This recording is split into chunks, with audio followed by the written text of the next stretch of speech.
Hi friends, I am scientist Gaurav Chaudhary and you are showing the electrical studies channel and subscribe and share the videos.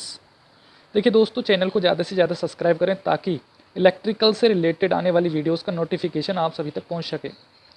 Electrical से related मैं video लेकर आता हूं जिनमें कि electrical VK Mehta की जो बुक है रेफरेंस बुक, उससे रिलेटेड ही कॉन्सेप्ट होते हैं। और इंजीनियरिंग के किसी भी जेई एग्ज़ाम से रिलेटेड, जूनियर इंजीनियर के जो एग्ज़ाम होते हैं उससे रिलेटेड कॉन्सेप्ट को क्लियर करेंगे आज बहुत ही ईजी वे में।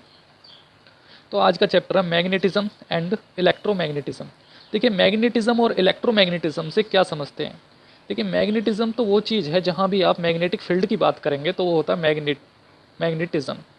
अब इलेक्ट्रिक फील्ड, ये जो मैग्नेटिक फील्ड है, मैग्नेटिक फील्ड के बीच में कोई आयरन का रॉड रख दिया जाए, जो भी रख दिया जाए, अगर उसको रोटेट कराना स्टार्ट कर दिया जाए तो इलेक्ट्रॉन्स का रोटेशन कराना स्टार्ट कर दिया जाए तो क्या बन जाता है, इलेक्ट्रोमैग्नेटिज्म। मीन्स क्योंकि इलेक्ट्रिसिटी का प्रोडक्शन स्टार्ट हो जाता है तो उसको बोलते हैं इलेक्ट्रोमैग्नेटिज्म।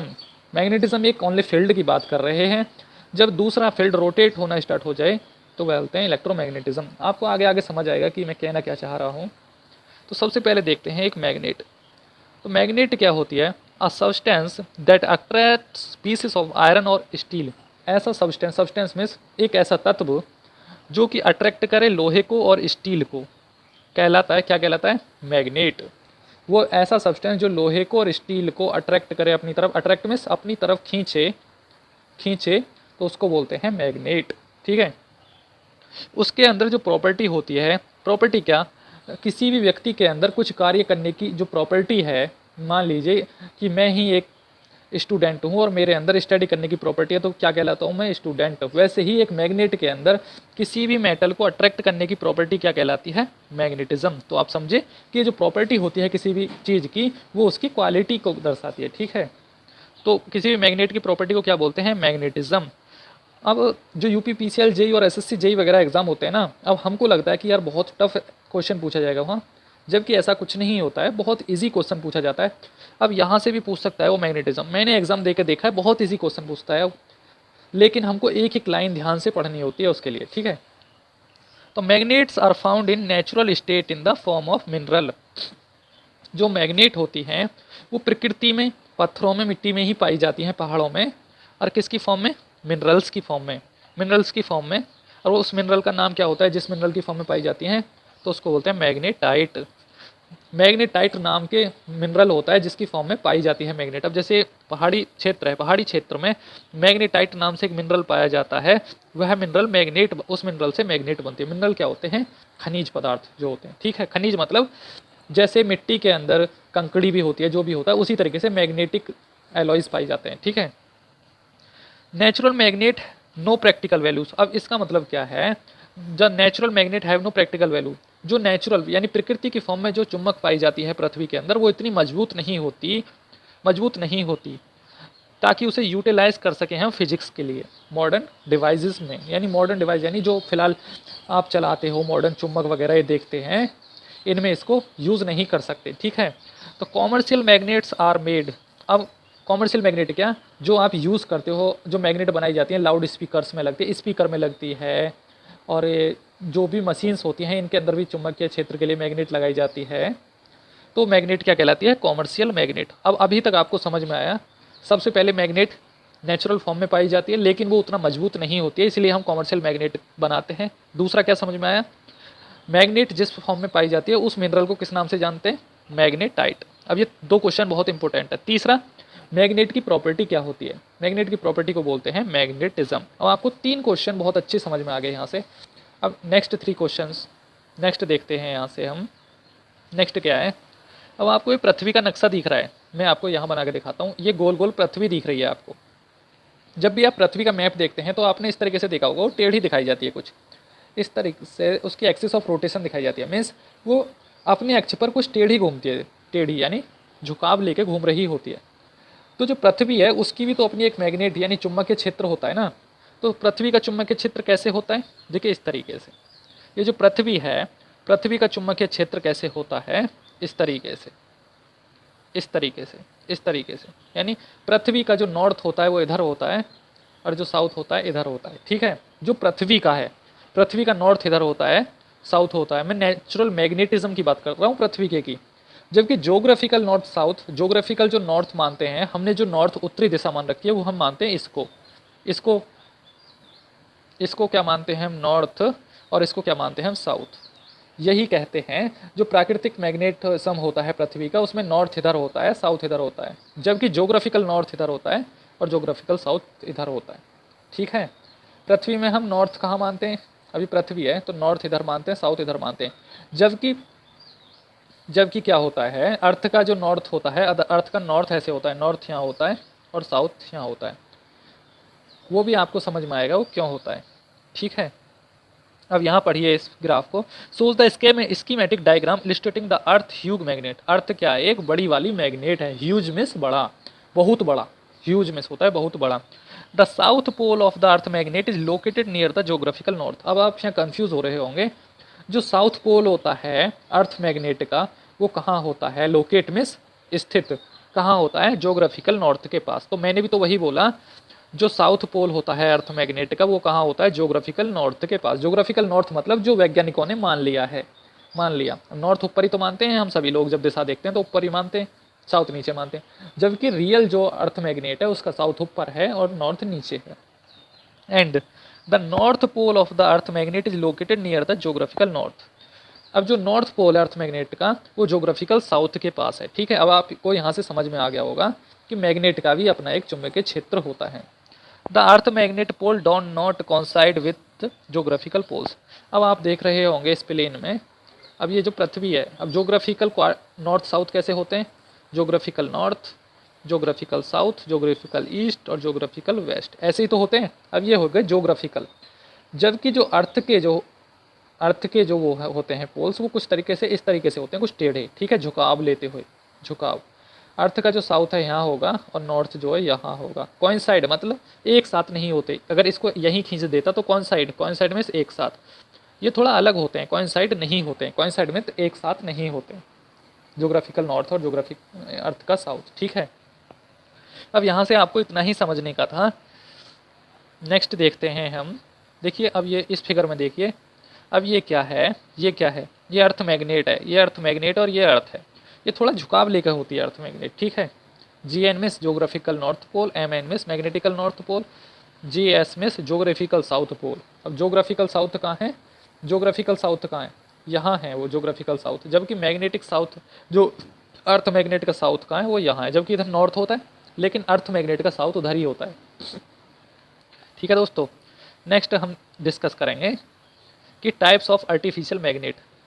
जो मैग्नेट होती हैं वो कितने प्रकार की होती हैं। आर्टिफिशियल मीन्स जो इंसानों ने बनाई, प्राकृतिक तो मैग्नेटाइट हो गई, लेकिन हम लोग जो बनाते हैं वैज्ञानिक लोग, उसको क्या बोलते हैं, आर्टिफिशियल मैग्नेट, यानी हाथों से बनाई गई मैग्नेट, हैंडमेड। ठीक है, तो दो प्रकार के मैग्नेट होते हैं, एक होती है परमानेंट मैग्नेट, एक होती है टेम्पररी मैग्नेट। परमानेंट का मतलब मैग्नेट अगर एक बार तैयार कर दी गई तो हमेशा चलती रहेगी एक ही बार बनाने के बाद। लेकिन टेम्पररी का मतलब है जब तक उसमें इलेक्ट्रिसिटी देते रहोगे तब तक तो वो कार्य करेगी, लेकिन जैसे ही इलेक्ट्रिसिटी हटाई वो कार्य करना बंद कर देती। अब इसी से रिलेटेड एक क्वेश्चन इसी बार यूपीपीसीएल का जेई में पूछा गया था, यूपीपीसीएल जेई में, कि ऐसी कौन सी मैग्नेट है जब तक वो मैग्नेटिक फील्ड में रहती है तो वो मैग्नेट रहती है, और हटा दिया जाए तो मैग्नेट का कार्य नहीं करते, तो वो होती है इलेक्ट्रोमैग्नेट। ठीक है, तो परमानेंट मैग्नेट कैसे मेटल से बनाई जाती है, मटेरियल से, उसमें हमेशा हार्ड स्टील या हार्ड मैग्नेटिक एलॉयज लगाए जाते हैं, सच एस कोबाल्ट स्टील और टंगस्टन स्टील एक्सेट्रा लगाए जाते हैं परमानेंट मैग्नेट बनाने के लिए। ठीक है, कोबाल्ट स्टील या टंगस्टन स्टील का मटेरियल लिया जाता है परमानेंट मैग्नेट, लेकिन हार्ड मटेरियल लिया जाएगा, हमेशा याद रखना। टेम्परेरी के लिए सॉफ्ट मटेरियल, जबकि टेम्परेरी के लिए सॉफ्ट मटेरियल और परमानेंट मैग्नेट के लिए हार्ड मटेरियल। लेकिन इसकी कुछ कमियां होती हैं। जो परमानेंट मैग्नेट होती है वो कैसी होती है, परमानेंट मैग्नेट अगर वो फायर आग में रख दी जाए तो उसकी मैग्नेटिज्म की प्रॉपर्टी खत्म हो जाती है, वो मैग्नेट का कार्य खत्म हो जाता है। अगर उस पर हैमर से कोई शॉक लगा दिया जाए, चोट मार दी जाए, हैमर मार दिया जाए मैग्नेट के ऊपर, तब भी उसकी मैग्नेटिक प्रॉपर्टी खत्म हो जाती है, वो अपना मैग्नेटिज्म लूज कर देती है। तो यही तो लिख रहा है इस पैराग्राफ में। When magnetism retain their magnetism over the extended period of time in spite shock और हीटिंग, यानी हीटिंग या तो आग लगा दी जाए उसके आसपास, या या सॉक लगा दिया जाए। Permanent magnet are extend use to instrument, earphone में यूज़ की जाती है परमानेंट मैग्नेट बनाने में, लाउड स्पीकर्स में, और कहाँ यूज़ की जाती है, moving coils, moving coil loud speaker, यानी परमानेंट मैग्नेट ऐसी जगह यूज़ की जाती है। जबकि टेम्प्रेरी मैग्नेट की बात करें, टेम्प्रेरी मैग्नेट कहाँ यूज़ की जाती है, ये यूज़ की जाती है पिकअप स्टील पार्ट्स, यानी लोहे को उठाने के लिए, ये कारखानों में यूज़ की जाती है। जैसे लोहा उठाने की मशीन होती है, वजन उठाने की, तो वहाँ परमानेंट मैग्नेट नहीं यूज़ होती, वहाँ टेम्प्रेरी मैग्नेट का यूज़ होता है। ठीक है, आपने देखा होगा क्रेन्स के जो होती है, क्रेन्स का जो सूंड सा होता है उसके आगे इलेक्ट्रोमैग्नेट लगी हुई होती है, आपने देखा होगा चिपक जाती है। जैसे ही क्रेन किसी चीज़ को उठाती है वो कंपनियों में, तो वो लोहा उससे चिपक जाता है, तो वो होती है इलेक्ट्रोमैग्नेट, इलेक्ट्रोमैग्नेट। अब इलेक्ट्रोमैग्नेट की कौन सी मैग्नेट का एग्जाम्पल है, वो है टेम्प्रेरी मैग्नेट का एग्जाम्पल, टेम्प्रेरी मैग्नेट का। ठीक है, हमेशा टेम्प्रेरी मैग्नेट आयरन की बनी हुई होगी, सॉफ्ट स्टील की बनी होगी, लेकिन सॉफ्ट वालों की बनी हुई होगी। इसमें बहुत स्ट्रांग मानी जाती है, जो मजबूत मैग्नेट मानी जाती है वो टेम्प्रेरी मैग्नेट को माना जाता है, यानी ज़्यादा वर्क जो कर पाती है वो टेम्प्रेरी ही कर पाती है। नेक्स्ट क्या है, पोल ऑफ द मैग्नेट। पोल क्या होते हैं मैग्नेट के। अब आप देखेंगे कि इस तरीके से आपने मैग्नेट देखी होगी, तो नॉर्थ इधर होता है आपका, साउथ इधर होता है, ये क्या है, नॉर्थ पोल, ये हो गया साउथ पोल। कभी भी आपने ऐसे नहीं देखा होगा किसी मैग्नेट में कि नॉर्थ पोल है किसी मैग्नेट में, या केवल साउथ पोल है किसी मैग्नेट में। कॉम्बाइनेशन होगा नॉर्थ और साउथ का, तभी वो मैग्नेट कहलाएगी, यानी नॉर्थ और साउथ के कॉम्बाइनेशन को ही मैग्नेट बोला जाता है। और जो मैग्नेटिक फील्ड लाइंस होती हैं वो किस दिशा से किस दिशा में जाती हैं, नॉर्थ से साउथ दिशा में, हमेशा नॉर्थ से क्या होती हैं, ऑरिनेट, ऑरिनेट में से निकलना, ऑरिनेट में से निकलना, और टर्मिनेट या एंटर कहाँ होती हैं, साउथ पोल पे, यानी the magnetic line always originate from north pole and terminate at south pole. North से जाती हैं, साउथ में एंट्री करती हैं, फिर ऐसे ही चलती रहती हैं, इस तरीके से साइकिल चलती रहती है इस तरीके से। ठीक है, तो यही इसमें दर्शाया गया है मैग्नेट में। जो सिरे होते हैं, यानी ये जो पॉइंट होते हैं, जो एंड होते हैं, एक ये एंड, ये एक एंड, इसको बोलते हैं poles, poles of the magnet, यही इसमें बताया गया है, पोल्स ऑफ द मैग्नेट। ठीक है, अब इनके बीच में जो डिस्टेंस होता है, अब ये नॉर्थ हो गया, ये नॉर्थ हो गया, साउथ हो गया, अब इसके बीच में जो डिस्टेंस होता है उसको बोलते हैं magnetic length, magnetic length of the magnet, किसी मैग्नेट की मैग्नेटिक लेंथ। अब मैग्नेटिक लेंथ कितनी हो सके किसी मैग्नेट की, 2a, हमेशा 2a लिखी जाती है, 2a मैग्नेटिक लेंथ। अब ये इसकी कुछ प्रॉपर्टियाँ पढ़ लेते हैं। The pole of the magnet can not be separated, means किसी भी मैग्नेट के पोल्स को अलग अलग नहीं किया जा सकता। कह दें कि नॉर्थ को अलग कर दिया, साउथ को अलग कर दिया, तब भी वो मैग्नेट है जी, खत्म हो जाएगा उसका मैग्नेटिज्म, जैसे पोल्स खत्म होंगे उसके, हमेशा कॉम्बाइनेशन ही मैग्नेट कहलाता है। It is a bar magnet broken into 2 parts, अगर किसी ये बार मैग्नेट है, इसको 2 पार्टों में तोड़ दिया जाए, each part will be complete magnetic poles. अब मान लीजिए, अब मैं आपको बताता हूँ, सपोज दैट ये कोई मैग्नेट है, अगर इसको मैं 2-3 पार्टों में अलग अलग तोड़ दूँ, तो क्या होगा, प्रत्येक जो छोटा छोटा पार्ट बनेगा, हर एक में नॉर्थ साउथ पोल बन जाएंगे, इधर नॉर्थ इधर साउथ, इधर नॉर्थ इधर साउथ, इधर नॉर्थ इधर साउथ, प्रत्येक के अलग अलग नॉर्थ साउथ कॉम्बाइनेशन हो जाएगा तोड़ने के बावजूद। ठीक है, तो यही होता है कॉम्बाइनेशन। तो पहली प्रॉपर्टी हो गई कि मैग्नेट के पोल्स को सेपरेट नहीं किया जा सकता। अब इसमें यही तो लिख रहा है, the poles of the magnet can not be, the poles of the magnet can not be separated, पहली प्रॉपर्टी ये होगी। दूसरी क्या है, the 2 poles of a magnet are of equal strength, यानी इतनी ही तो मजबूती नॉर्थ पोल देगा, उतनी ही अट्रैक्शन साउथ पोल देगा, यानी इनकी स्ट्रेंथ जो है बराबर होती है नॉर्थ और साउथ की। कहने का मतलब स्ट्रेंथ क्या होती है, ये मैग्नेट है, ये चुंबक है, अब यहाँ लोहा पड़ा हुआ है, लोहे के टुकड़े पड़े हुए हैं, इधर लोहे के टुकड़े पड़े हैं, इधर साउथ है, इधर नॉर्थ है, इधर साउथ है, इतना ही तो ताकत से नॉर्थ खींचेगा और उतनी ही ताकत से अपनी तरफ साउथ खींचेगा, तो ये होगी इसकी स्ट्रेंथ ऑफ द मैग्नेट। अब क्या है, the pole strength of the magnet किससे दर्शाई जाती है, एम से। अभी हमेशा पोल स्ट्रेंथ जो मैग्नेट है वो एम से दर्शाई जाती है, इसका सिंबल है। नेक्स्ट क्या है, like pole repel each other and unlike pole attract each other. आप सभी जानते हैं जो सेम पोल होते हैं, जैसे प्लस प्लस क्या होते हैं, रिपेल मारते हैं एक दूसरे को, जबकि माइनस प्लस एक दूसरे को अट्रैक्ट करते हैं। तो unlike pole always attract each other and like pole always repel each other. वैसे ही किसी मैग्नेट में अगर एन और एन की बात होगी, यानी नॉर्थ और नॉर्थ की बात होगी, तो रिपेल मारेंगे एक दूसरे को, जबकि साउथ और नॉर्थ की बात होगी तो अपोजिट पोल हो गए, यानी अनलाइक पोल हो गए तो अट्रैक्ट करेंगे। वही इसमें बताया गया। चौथी प्रॉपर्टी क्या है, the distance between the two poles of the magnet is called magnetic length. वो मैं आपको बता चुका हूँ, 2L से दर्शाया जाता है, या उसको 2L भी लिख सकते हो आप, 2L भी बोल सकते हो या 2A भी बोल सकते हो। मैग्नेटिक लेंथ कौन सी होती है, इन दोनों पोल्स के बीच की दूरी को 2L से दर्शाया जाता है। लेकिन जो मैग्नेटिक लेंथ होती है किसी भी मैग्नेट की, it is slightly less than the geometrical length of the magnet. यानी जो मैग्नेटिक लेंथ होती है किसी भी मैग्नेट की, वो ज्योमेट्रिकल लेंथ से थोड़ा कम होती है। अब ज्योमेट्रिकल लेंथ क्या है किसी मैग्नेट की, मान लीजिए ये कोई मैग्नेट है, अब इसकी ज्योमेट्रिकल लेंथ कितनी होगी, इतनी, जबकि जबकि जो मैग्नेटिक लेंथ है वो थोड़ा कम होगी, वो इतनी हो जाएगी। यानी मैग्नेटिक लेंथ होगी इतनी और ज्योमेट्रिकल लेंथ होगी इतनी। यानी ज्योमेट्रिकल लेंथ तो पूरी होगी ना, ये जितने इसकी आपको आकार दिख रहा है किसी मैग्नेट का, उतनी होगी उसकी ज्योमेट्री। ज्योमेट्री मीन्स आकार, ज्योमेट्रिकल लेंथ, जबकि मैग्नेटिक लेंथ थोड़ा कम होती है। ठीक है, यानी magnetic length of the magnet is slightly less than the geometrical length of the magnet. वही तो लिख रहा है इसमें, it is slightly less than the geometrical length of the magnet. Next बात करते हैं, नेक्स्ट चलते हैं हम अब लॉस ऑफ मैग्नेटिक फोर्स। क्या होते हैं मैग्नेटिक फोर्स के लॉस। अब जब भी हम इलेक्ट्रिक चार्ज की बात करते हैं तो कूलाम्स लॉ वहाँ भी पढ़ा जाता है, और मैग्नेटिक की बात करते हैं तब भी कूलाम्स लॉ पढ़ा जाता है। ठीक है, अब दोनों में ही कूलाम्स लॉ को स्टडी किया जाता है। कूलाम्स लॉ नामक एक वैज्ञानिक थे, उन्होंने ही इस लॉ को स्टडी किया था, तो वही आज हम स्टडी करने वाले हैं। सपोज दैट एक मैग्नेट यहाँ रख दिए, एक मैग्नेट यहाँ रख दिए। ठीक है, इनके बीच में कुछ दूरी है, इनके बीच में क्या है, डिस्टेंस है। अब ये नॉर्थ पोल है, ये साउथ पोल है, दो मैग्नेटिक पोल हैं। ठीक है, अब क्या होगा, इनके बीच में या तो अपोजिट फोर्स लगेगी, या तो अट्रैक्शन होगा या रिपल्सन होगा, या तो रिपल्सन होगा या अट्रैक्शन होगा, या तो एक दूसरे को दूर भगा देंगे या पास भगा देंगे।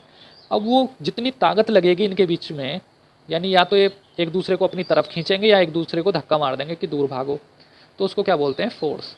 तो कूलाम्स लॉ ने क्या बोला, जो फोर्स लगेगी इन दोनों के बीच में वो डायरेक्टली प्रोपोर्शनल होगी दोनों चार्जेस के, m1 और m2 चार्जेस के डायरेक्टली प्रोपोर्शनल होगी। इसको m1 दर्शाया जाता है, इसको m2 दर्शाया जाता है। तो कूलाम्स ने यही बोला, जो फोर्स लगेगी इन दोनों चार्जेस के बीच वो दोनों चार्जेस के डायरेक्टली प्रोपोर्शनल होगी।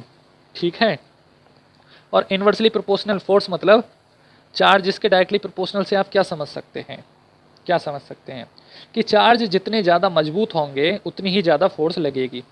मान लीजिए 4 कूलाम्ब के चार्ज हैं या 4 वेबर के चार्ज हैं, दोनों ही, तो फोर्स ज़्यादा लगेगी। अब 2 वेबर का चार्ज और 2 वेबर का चार्ज में कम लगेगी, यानी जितना चार्ज ज़्यादा मजबूत होगा फोर्स उतनी ही ज़्यादा लगेगी। दूसरी बात क्या बोलता है कूलाम्स, दूसरी बात बोलता है इन्वर्सली होगी डिस्टेंस के, यानी डायरेक्टली प्रोपोर्शनल तो होगी चार्जेस के, जबकि फोर्स इन्वर्सली प्रोपोर्शनल होगी डिस्टेंस बिटवीन द देम। तो इसीलिए तो लिख देता है Coulomb's, force is directly proportional to m1 m2 and inversely proportional to d²। इसीलिए तो फॉर्मूला बना। इन्वर्सली हमेशा वो होगा जो ये कांस्टेंट है, ये प्रोपोर्शनलिटी का साइन है, इससे नीचे लिखा जाएगा उसको इन्वर्सली मानेंगे, और जो जस्ट इसके सामने लिखा होगा उसको डायरेक्टली। डायरेक्टली का मतलब होता है सीधा सीधा ताल्लुकात, यानी इससे डायरेक्टली दोस्ती है, इसकी दोस्ती। लेकिन इनमें ऐसा है, नीचे वाले में एक घटेगा तो एक बढ़ेगा। मान लीजिए ये इस तरीके से लिख रहे हैं, ये इसी तरीके से तो लिख रहे हैं, आप देख सकते हैं इस तरीके से लिख रहे हैं, यानी फोर्स बढ़ेगा तो डिस्टेंस घटेगा, यानी जब जब डिस्टेंस बढ़ेगा तब तब फोर्स घटेगा। जैसे जैसे डिस्टेंस बढ़ेगा तो क्या हो, फोर्स क्या हो जाएगा, कम हो जाएगा, और जैसे जैसे डिस्टेंस घटेगा तो फोर्स क्या हो जाएगा, ज़्यादा। अब इसी को मैं आपको समझाता हूँ प्रैक्टिकली फॉर्म में। मान लीजिए ये दो चुम्बक है, अगर इन दोनों को पास लाता हूँ तो इनकी ताकत आपने देखा होगा, ज़्यादा ताकत से एक दूसरे को खींचती हैं। जब मैं पास लाता हूँ, ये मैं पास लिया है तो इनमें ताकत ज़्यादा लग रही है आपस में। जब मैं इन दोनों चुम्बक को इतनी दूरी पर रख दिया तो फोर्स क्या है, ताकत कम होगी इनके बीच में। तो यही तो कूलाम्ब ने कहना चाहा। कूलाम्ब क्या कह रहा है, फोर्स को डायरेक्टली प्रोपोर्शनल होती है चार्जेस के। चार्ज जितना पास होंगे फोर्स उतनी ज़्यादा होगी, चार्ज जितने दूर होंगे फोर्स उतना कम होगी। अब ये डिस्टेंस से भी दर्शाती है, डिस्टेंस ज़्यादा करोगे तो फोर्स घट जाएगी, और डिस्टेंस कम करोगे तो स्क्वायर टाइम्स घट जाएगी। तो यही दर्शाया है। ठीक है, नेक्स्ट चलते हैं हम मैग्नेटिक फील्ड पे। मैग्नेटिक फील्ड लाइंस नॉर्थ से निकलती हैं और साउथ में एंट्री कर जाती हैं। The space in which a magnetic pole experience a force. अभी जो मैग्नेटिक पोल है, एक पोल साउथ है, एक पोल नॉर्थ है। अब ये दोनों पोल क्या करेंगे, मैग्नेटिक फोर्स को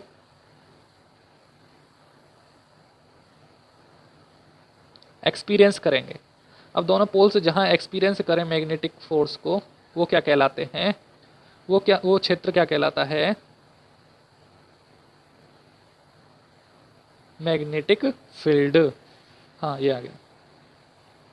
अब ये जो दो पोल हैं, अब इनके आसपास का क्षेत्र ये मैग्नेटिक फील्ड एक्सपीरियंस कर रहा है। एक्सपीरियंस का मतलब अब ये मैग्नेट रखी हुई है, अब ऐसे तो नहीं समझ पाएगा, ये मैग्नेट रखी हुई है तो इसके आसपास चुंबकीय क्षेत्र बनेगा। आपने देखा होगा ये इस तरीके से दर्शाया जाता है चुंबकीय क्षेत्र, इस तरीके से। ये इसी तरीके से क्यों, क्योंकि फील्ड नॉर्थ से निकलता है साउथ में एंट्री कर जाता है, तो इसलिए इसको इस तरीके से फिगर में दर्शाते हैं। अच्छे से बना देता हूँ, यानी इस तरीके से नॉर्थ से निकला साउथ में एंट्री करा, नॉर्थ से निकला साउथ में एंट्री करा। वैसे ही इधर नॉर्थ से निकला साउथ में एंट्री करा, नॉर्थ से निकला साउथ में एंट्री करा।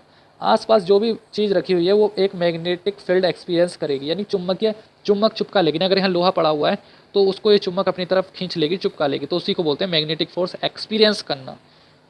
तो ये आसपास का जो क्षेत्र है ये मैग्नेटिक फील्ड एक्सपीरियंस करता है, तो इसको क्या बोलते हैं, magnetic field of the magnet. ठीक है। और सबसे इंपॉर्टेंट बात क्या है, सबसे important, the direction of this line of force at any point along an isolated unit of north pole. ठीक है ना। The magnetic line of force कहाँ से निकलती है, कहाँ एंट्री करती हैं। It is clear that the magnetic line of force will be emerge from north pole. Emerge का मतलब निकलना, इमर्ज होती है नॉर्थ पोल से and passes through the surrounding medium and re enter at south pole. यानी emerge होती हैं या ऑरिनेट होती हैं या स्टार्ट होती हैं नॉर्थ से, और पास या री एंटर होती हैं south pole of the magnet पे, यानी नॉर्थ से निकली साउथ पे एंट्री मार गई। अब एक चीज़ और, ये मैग्नेटिक फील्ड लाइंस जो होती हैं कैसी होती हैं, वो इमेजिनरी लाइंस होती हैं। कभी आपने देखा है मैग्नेटिक फील्ड लाइंस को, सिर्फ आपने ये देखा है कि चुंबक ने लोहे को खींच लिया, लेकिन कभी आपने ये नहीं देखा आयरन को कौन चीज़ खींच रही है। तो इसलिए ये इमेजिनरी लाइंस होती हैं, यानी अदृश्य फोर्स होती है। विजिबल लाइट नहीं होती, विजिबल लाइंस नहीं होती, जैसे रोशनी को आप देख पाते हैं वैसे मैग्नेटिक फील्ड को कभी आप देख नहीं पाते। दूसरी चीज़ ये आपने देख लिया,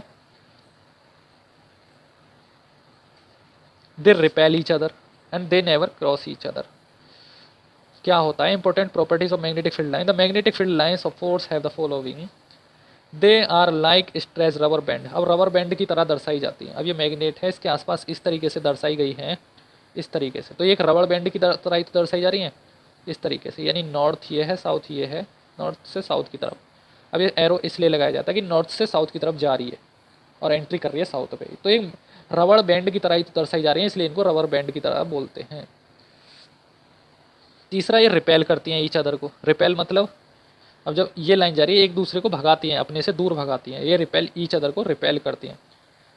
दे नेवर क्रॉस ईच अदर। अब नेवर क्रॉस ईच अदर से आप समझते हैं, जैसे ये मैग्नेट है, मैग्नेट, इससे दो लाइन निकली, एक ये निकली, दूसरी लाइन इसको काट नहीं सकती इस तरीके से। अब ये निकली, अब जो लाइन निकलेगी वो इस तरीके से काट नहीं सकती, यानी क्रॉस नहीं कर सकती एक दूसरे को, यानी कट नहीं कर सकती। ये हमेशा एक दूसरे से दूर ही चलेंगी। अगर ये ऐसे जा रही है तो दूसरी जो नेक्स्ट आएगी वो फ्लो में चलेगी, इससे थोड़ा दूरी पे, तो इसलिए दे नेवर क्रॉस ईच अदर। तो ये इनकी प्रॉपर्टी है, एक दूसरे को ये रिपेल करती हैं, और दे नेवर क्रॉस ईच अदर, ये एक दूसरे को क्रॉस नहीं कर सकती। दूसरे रबर बैंड की फॉर्म में होती हैं, ये इसकी प्रॉपर्टी है।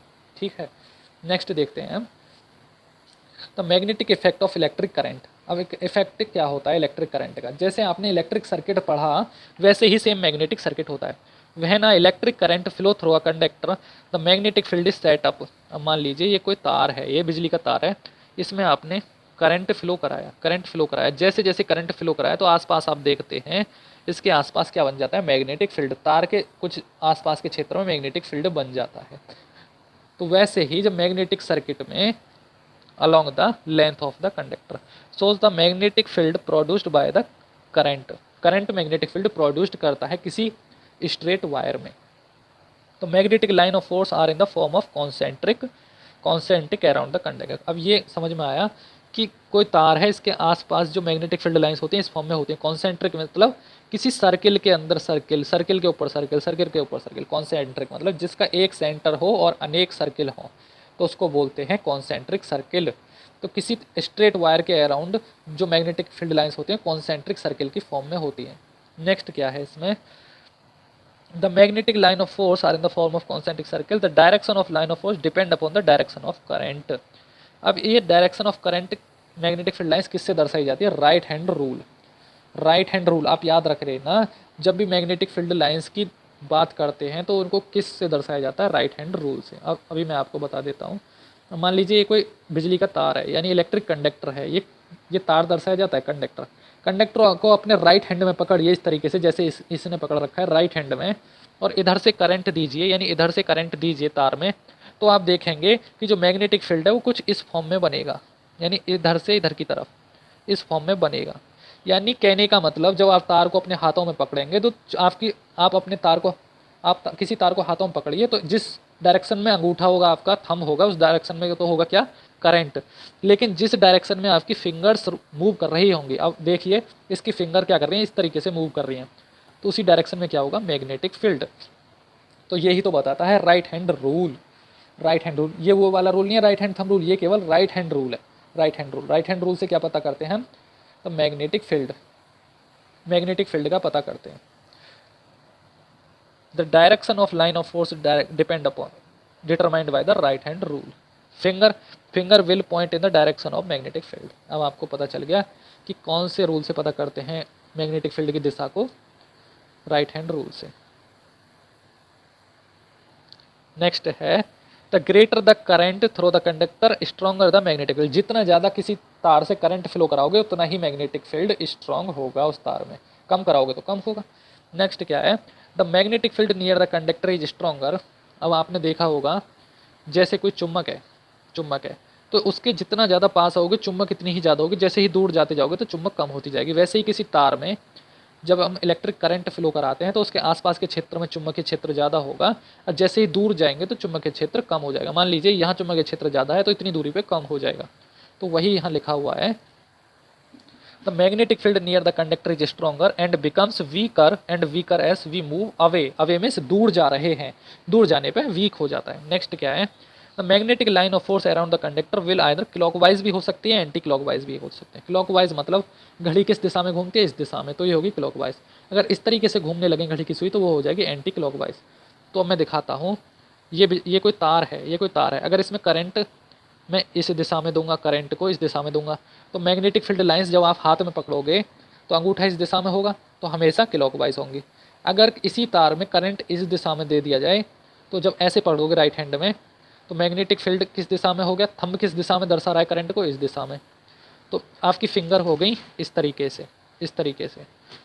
अब यहाँ दर्शाया गया है आपकी फिंगर किस तरीके से हो गई, इस तरीके से, तो ये हो गया एंटी क्लॉकवाइज, यानी करंट इस तरीके से। अब जब यहाँ करंट इस तरीके से है तो फिंगर है इस तरीके से, ठीक है। कभी तार को अपने हाथ में पकड़ के देखिए, समझ में आ जाएगा क्यों होता है। अब एक चीज़ होती है डॉट और क्रॉस, ये हो गया क्रॉस और ये हो गया डॉट। डॉट से हमेशा आने वाला करंट, किसी सरफेस से निकलता हुआ करंट डॉट से दर्शाया जाता है, और अंदर की तरफ जाता हुआ क्लॉकवाइज के लिए क्रॉस से दर्शाया जाता है, ठीक है। अब इसका बेस्ट एग्जांपल है, जैसे कोई तीर देखते हैं आप, तीर तो उसके पीछे इस तरीके से होता है और आगे इस तरीके से होता है। जब अंदर जा रहा होता है तो इस तरीके से पीछे कट का निशान होता है, इस तरीके से। और जब वो बाहर आ रहा होता है किसी सरफेस से, मान लीजिए मोबाइल से कोई तीर बाहर आ रहा है तो उसके आगे चोंच होगी, यानी ये एरो होगा। एरो क्या है, टिपी तो दर्शाती है पॉइंट, तो पॉइंट हमेशा निकलता हुआ, निकलने से मतलब ये एंटी क्लॉकवाइज को दर्शाता है, एंटी क्लॉकवाइज मैग्नेटिक फील्ड, और अंदर जाते हुए क्लॉकवाइज मैग्नेटिक फील्ड, ठीक है ना। The current flowing away from the observer, away का मतलब अंदर जाता हुआ। The current flowing toward the observer, मतलब ऑब्जर्वर मीन्स स्टूडेंट या कोई साइंटिस्ट की तरफ आता हुआ, ऑब्जर्वर में जो ऑब्जर्व कर रहा है। तो ये यहाँ दर्शाया गया, इस फिगर में आप अच्छे से देख सकते हैं। तो ये पूछ लिया जाता है एग्जाम में इन सभी से क्वेश्चन। नेक्स्ट क्या है, important terminology of the magnetism. The magnetic flux क्या होती है, मैग्नेटिक फ्लक्स से आप क्या समझ सकते हैं। The magnetic flux can not B detect by any our personal senses. हम मैग्नेटिक फ्लक्स को कभी सेंस नहीं कर सकते खुद, ये ऐसा नहीं कि मैग्नेटिक फ्लक्स को अपने हाथों में पकड़ कर देख लिया, ऐसे कभी सेंस नहीं कर सकते। By it effect can not be observe in many ways. It identify to magnetic field quantitatively with numbers, we generally use the term magnetic field. ये केवल आइडेंटिफाई की जा सकती है नंबर्स में, कि 4 वेबर 5 वेबर इस तरीके से, ठीक है। नेक्स्ट क्या है, the amount of magnetic field produced by a magnet is called magnetic flux. अब मान लीजिए कोई मैग्नेट है, चुम्बक है, इसके द्वारा जितना ज़्यादा मैग्नेटिक फील्ड निकाला जाएगा, जितना ज़्यादा इसमें मैग्नेटिक फील्ड, यानी जितनी ज़्यादा किसी मैग्नेट के अंदर चुम्बक होगी उतना ही उसका क्या कहलाएगा, मैग्नेटिक फ्लक्स। अब ये हो गया उसका मैग्नेटिक फ्लक्स। मान लीजिए कोई ये चुम्बक है, इसके अंदर क्षमता है 4 वेबर निकालने की, तो इसका मैग्नेटिक फ्लक्स 4 वेबर हो गया। ठीक है, तो इसकी ऐसा यूनिट क्या होती है मैग्नेटिक फ्लक्स की, इसकी ऐसा यूनिट जो होती है हमेशा वेबर होती है। तो याद रखना है मैग्नेटिक फ्लक्स की ऐसा यूनिट क्या होती है, वेबर। लेकिन एक चीज़ और होती है, 10 लाइन, और अब जो ये जो लाइन है इनको या तो वेबर बोल सकते हो, लाइन बोल सकते हो, या इनको मैक्सवेल बोल सकते हो, या तो लाइन बोल सकते हो मैक्सवेल बोल सकते हो। ऐसी ऐसी 10 लाइन को क्या बोला जाता है, वेबर, 1 वेबर। 10 लाइन्स बराबर इक्वल टू 1 वेबर, यानी 10 लाइन मिलकर 1 वेबर का निर्माण करती हैं। 10 लाइन बराबर 1 वेबर। तो ये साफ साफ लिख रहा है, नहीं sorry 8 lines, 1 weber equal to 10⁸ lines, यानी 8 लाइन। इस तरीके से जब चुम्बक से, कोई चुम्बक है ये मैग्नेट है, इससे 8 लाइन निकले, 1 2 3 4 5 6 7 8, 8 मैग्नेटिक फील्ड लाइन लिख लें तो 1 वेबर बन जाता है, 1 वेबर। इसकी ऐसा यूनिट ही है वेबर। ठीक है, अब नेक्स्ट बात आती है मैग्नेटिक फ्लक्स डेंसिटी। अब इनमें हम बहुत ज़्यादा कंफ्यूज हो जाते हैं, मैग्नेटिक फ्लक्स और मैग्नेटिक फ्लक्स डेंसिटी। अब दोस्तों मैं इसको बहुत ही आसानी से आपको समझा दूंगा कि मैग्नेटिक फ्लक्स और मैग्नेटिक फ्लक्स डेंसिटी में डिफरेंस क्या है। अब समझने का इसमें कुछ भी नहीं है। देखिए, मान लीजिए कोई चुम्बक है, इसमें जितना ज़्यादा मैग्नेटिक फील्ड निकालेगी, ये क्या है इसकी, ये क्या है इसकी मैग्नेटिक फ्लक्स। फ्लक्स को हमेशा किससे दर्शाया जाता है, फाई से, फाई से। अब नेक्स्ट बात आती है मैग्नेटिक फ्लक्स डेंसिटी की। तो डेंसिटी को किससे दर्शाया जाता है, हमेशा बी से। मैग्नेटिक फ्लक्स डेंसिटी को किससे दर्शाया जाता है, बी से। अब वही मैं आपको अभी दर्शा के दिखाऊंगा। डेंसिटी को हमेशा बी से दर्शाया जाता है। तो कैसे दर्शाया जाता है, मान लीजिए चुम्बक है, चुम्बक, इससे मैग्नेटिक फील्ड लाइन इधर निकली। अब मान लीजिए यहाँ एक मैं कागज़ का टुकड़ा रख देता हूँ, कागज़ का टुकड़ा इधर रख दूँ। इस कागज़ के टुकड़े से जितनी ज़्यादा मैग्नेटिक फील्ड लाइंस पास हो जाएं, मीन्स अंदर से निकल जाएं होके, उसी को कहते हैं इसकी मैग्नेटिक फ्लक्स डेंसिटी। यानी किसी मेटल से या मटेरियल से जितनी ज़्यादा मैग्नेटिक फील्ड लाइंस पास हो जाएं, वही कहलाता है उसका मैग्नेटिक फ्लक्स डेंसिटी। डेंसिटी हमेशा एरिया की बात करेगी, एरिया की या वॉल्यूम की बात करेगी।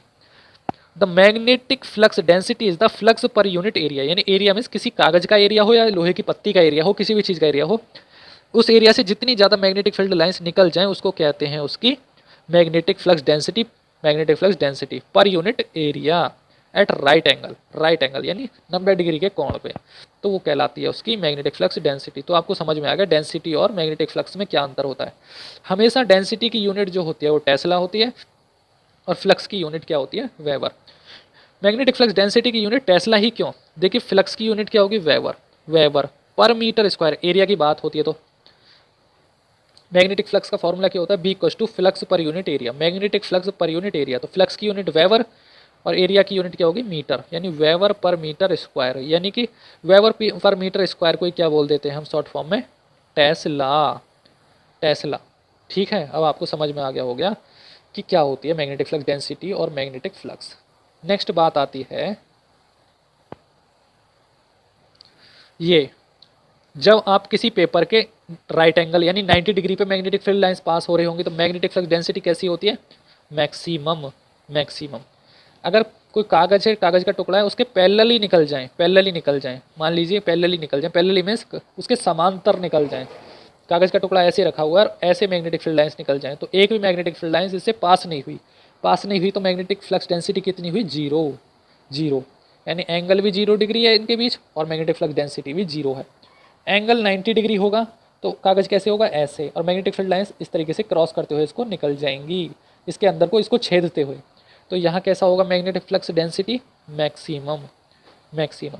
लेकिन कागज़ का टुकड़ा इस तरीके से कुछ टेढ़ा रखा हुआ है तब मैग्नेटिक फ्लक्स निकल रहा है इसके अंदर से, मैग्नेटिक फ्लक्स, तब कैसा होगा मैग्नेटिक फ्लक्स डेंसिटी, तो तब होगा बी ए साइन अल्फा,